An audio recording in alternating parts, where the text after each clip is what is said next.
আদম আলাইহিস সালামকে যে জ্ঞান দান করছে, আল্লাহ কি এখন কি আমাদের সবাইকে কি ফু মারে? আল্লাহ কি আমাদের সবাইকে আলাদা আলাদা করে শেখায়? কাউকে না। দেখেন আল্লাহর টেকনোলজি কিরকম। এআই যে আছে, চ্যাট জিপিটি, প্রত্যেকটা আলাদা আলাদা আলাদা করে ল্যাঙ্গুয়েজ প্রত্যেককে শিখাইতে হয়।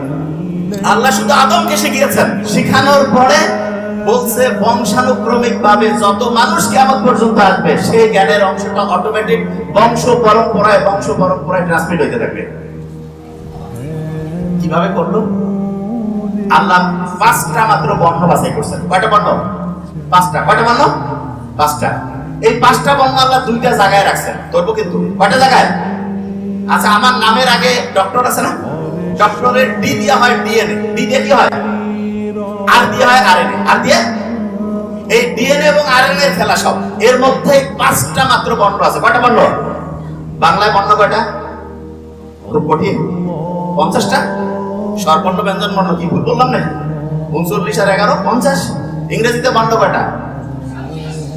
আল্লাহ যে ভাষা লিখেছেন ডিএনএ আরএনএ এর মধ্যে কয়টা বর্ণ? বর্ণ। নামাজ কয় অক্ষর? ইসলামের মৌলিক স্তম্ভ কয়টা? আল্লাহ বানানটা যদি ইংরেজিতে লেখেন কয়টা বর্ণ? আচ্ছা, ইংরেজিতে যখন লেখেন প্রথম বর্ণটা কি আছে বলেন তো? এ, তারপরে অল দিয়া ইংরেজির একটা মৌলিক নিয়ম বলি। সাবজেক্ট প্রফেসর স্যার আছে মিলাতে পারবে। অল কিন্তু একটা মারাত্মক শব্দ ইংরেজি। কি কারণে?